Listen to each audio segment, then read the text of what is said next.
Arkadaşlar bugün Grani Solfej eğitim kategorimizin yeni videosu. Azer Bülbül'den Kör Kurşun Grani Solfej'i yapacağız. Bundan sonra Grani Solfejlerini Grani Solfej 1, 2, 3 diye ve şarkının ismini yazarak paylaşacağım.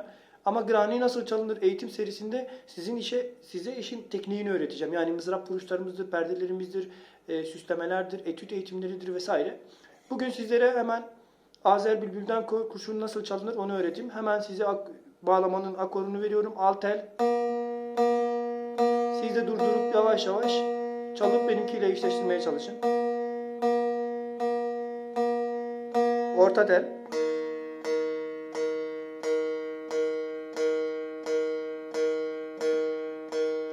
Üst tel yani bam teli.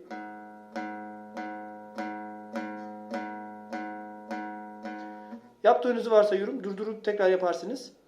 Evet, bildiğimiz gibi hala aynı tavırdayız. Vesaire. Şimdi başlıyorum. Arkadaşlar şarkıya mızrap vuruşumuz alt üst.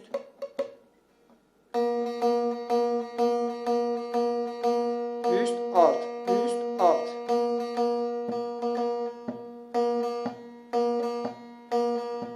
Başlıyorum. Her zaman 1, 2, 3, 4. perdeden başlayacağız çalıma.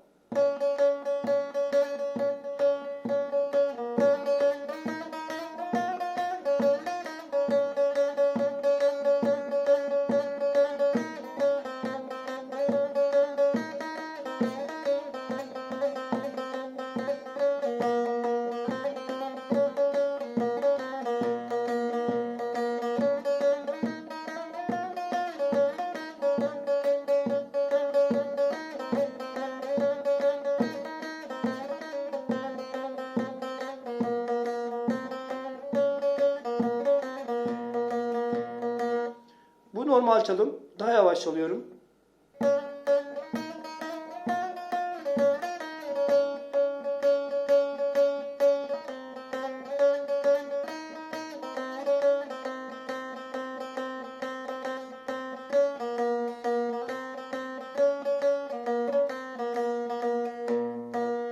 Daha yavaş.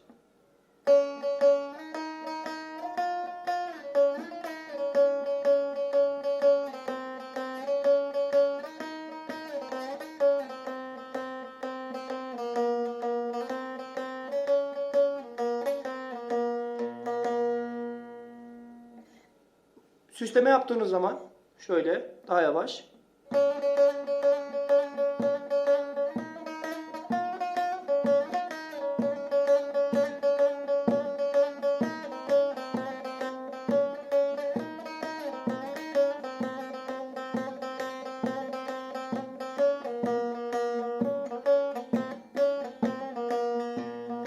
Bir daha.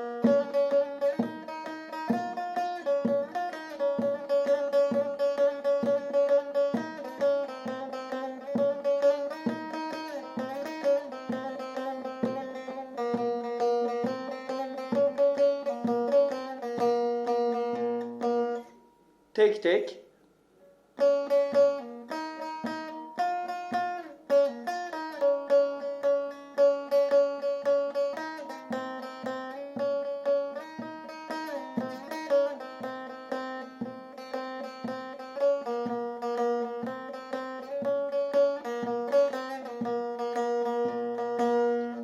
Ben parmağımı vuruyorum ritim olarak arkadaşlar. Siz YouTube'dan 77-78 tempolu Grani ritmi açıyorsunuz ve şuna eşlik etmeye çalışıyorsunuz. Daha yavaş. Yapabiliyorsanız, kendiniz ritim yapabiliyorsanız herhangi bir uygulamadan indirin.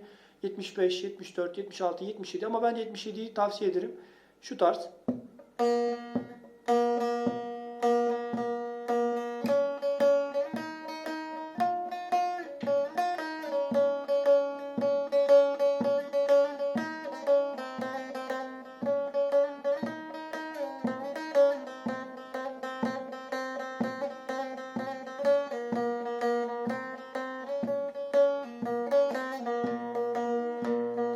Şu hareketimiz neydi? Kapatma. Kör kurşun böyle arkadaşlar. İsterseniz mızrap olarak iki üstte bir alt, iki üst bir alt da çalabilirsiniz. Yani şu ritmi, şu mızrapımız.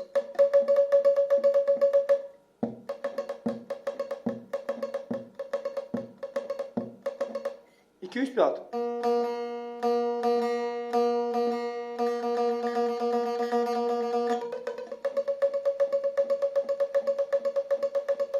Demiştik. Başlıyoruz.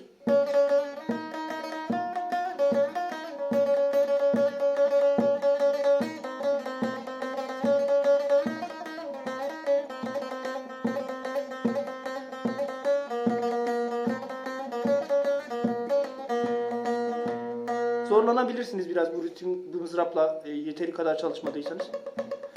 Tekrar son bir kez yavaş çalıyorum. Belli zaten, fazla şey kullanmıyoruz arkadaşlar. Perde fazla kullanmıyoruz. 2. perde, 4. perde, 7. perde, 10. perde. 4. perdeden başlıyorum. Bakın.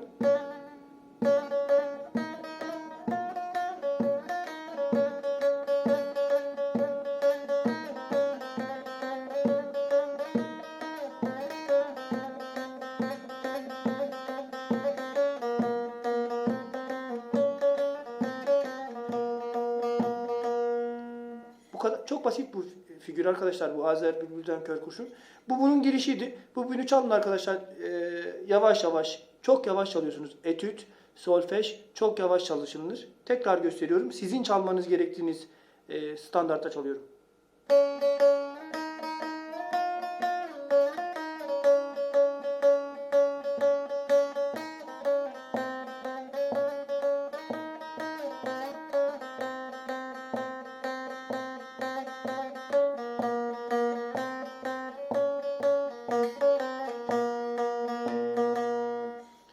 Kör kurşun böyle arkadaşlar. Çalabildiyseniz yoruma söyleyin. Hani bu çok basit. O kadar zor bir figür değil. Grani figürlerinden. Bu biraz Türkiye olduğu için az çok notaları bellidir. Az çok nasıl çalındığını da bilirsiniz. Sadece mızrapınız ve nasıl çalmanız gerektiğini, grani tekniğini uyarlayacaksınız. Kör kurşun böyle arkadaşlar. Yapamadığınız, sormak istediğiniz bir şey varsa yorumda belirtirsiniz. Zaten görüyorsunuz. Hepinize tek tek cevap veriyorum. İsteklerinizi tek tek çekeceğim. Merak etmeyin. 2 günde, 3 günde bir yapacağım. Kanala abone olmayı unutmayalım arkadaşlar. Bir de videonun hepsini izleyelim. Biliyorsunuz biraz desteğinize ihtiyacım var. 1350 abonenin üstüne geçtik. Yani 1000 abonenin üstüne geçtik. 4000 saat izlenmemiz lazım. 4000 saatin de 2100 saatini izlemişiz. Az bir şey kalmış. Onu da sizin desteğinizle bitireceğiz inşallah. Ama ben videoları arttıracağım, merak etmeyin. Videomuzu beğenmeyi, abone olmayı, bildirimleri açmayı unutmayalım. Anlamadığınız bir yer varsa da yoruma yazarsınız. Ben size cevap veririm arkadaşlar. Beni izlediğiniz için teşekkür ediyorum. Hepinizin ellerine sağlık. Etütleri yapmayı unutmayalım.